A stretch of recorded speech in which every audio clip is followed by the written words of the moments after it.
Mama, umeniita hapa hivi masaa kama hivyo na umenishtua, umenitia nini? Niko na stress. Stress gani tena? Sio kila kitu tunashianga tunaongea. Mimi naona tu hii ball tutoe juu mimi sioni tukimeka. Aje? Mimi sitaki kubeba. Aje tena wewe? Acha mchezo bana. Nyumbani mimi nitafanya aje? Nitawaambia nini? Si mimi nilikwambia niko ready kwa kila kitu. Tena unaona ugumu aje? Hapana, mimi nataka tu tutoe. Acha ujinga bana. Nyumbani si wakikataa ukikufukuza unakuja tunaishi na wewe. Si nilikwambia hivyo niko ready. Mimi niko ready kulea, niko ready kwa kila kitu. Mimi niko na stress, tunataka.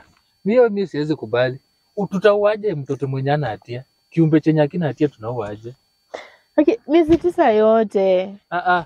Wewe bana, sisi tungangane tu tulee mpaka ujifungue. Mimi hiyo maneno yenye unataka kuleta mimi sitaki.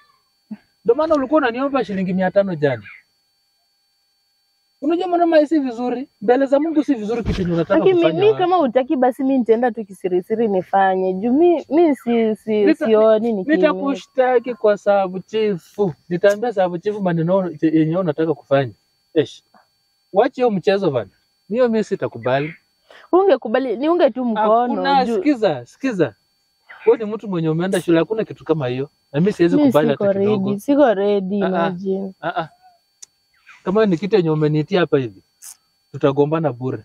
Tutakosana na mimi sitaki hiyo maneno. Wewe kubali tu, acha tulee mpaka ujifungue. Mtoto mimi mwenyewe nitashughulikia. Sawa? Kuna promise. I promise you, sasa nilikwambia kwanza zamani.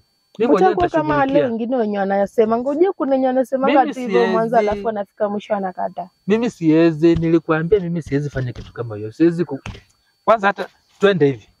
Twende tukae place yenye tunapendanga kukaa hapo hivyo kando ya mto uone. Mimi siwezi nikakuepa bana. Sawa? Umesikia?